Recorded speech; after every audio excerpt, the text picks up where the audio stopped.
Forza Motorsport's always been a series about innovation. We always want to push the racing genre, so we've made huge improvements because we want to get people excited about cars in general. The Alps is the ultimate driving road because it's set in a beautiful location, and the ribbon has been hand-tuned over months of testing to make sure that it's just the right balance of speed, challenge, fun, in a wide variety of cars for a wide variety of players. Because we're a virtual game, nobody's going to get hurt. Since we're not concerned about driver safety, we can go to these epic places like the Bernese Alps and build basically the world's best driving roads, and we have total creative freedom. We actually looked at 30 different locales, and the Alps is just the most epic. The landscape is so surreal, it's crazy. I mean, these mountains are very different from any mountains you see anywhere else. I mean, it's just, I love the jagged peaks. We are on part one of a trip that will take us through Switzerland and Italy as the guys from Turn 10 gather source material and basically inspired by the entire trip. What we're gonna do is find the most amazing areas we possibly can and photograph them to no end. We took a really long elevator ride after a train ride and a long walk and another train ride. Took a while to get up here, but oh my God, it's worth it. Did you guys see the background and everything? Yeah. So right now we're at the Grindelwald region of Switzerland, and we're taking reference photos. We mount a camera to a tripod on a panorama head. The panorama head enables us to take pictures in different increments and multiple exposures. We stitch them all together, and then we get an HDR.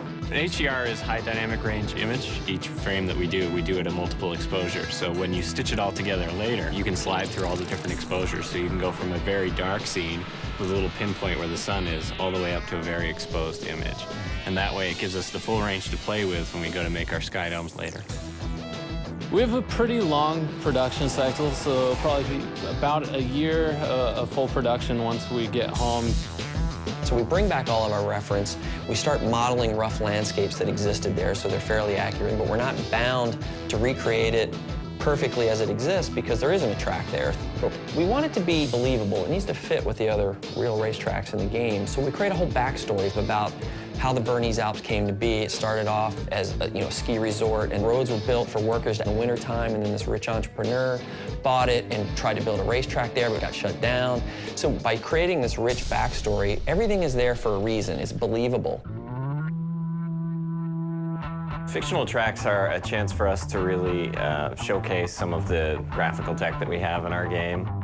We've redone our lighting engine, and this track in particular, with its very bright snow and blooming, really shows off what our graphics engine can do.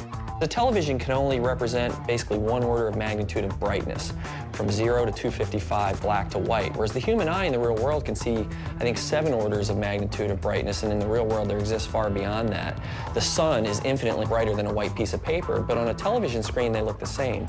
Well, we found a way to basically reverse engineer that at full HD resolution on the Xbox 360. So what we do is we captured high dynamic range images of the world, and that gets baked back into the lighting and the reflections on the car, which means the sun is order of magnitudes brighter than a white piece of paper and is brighter than gray asphalt, which basically makes the cars look really grounded in the environment.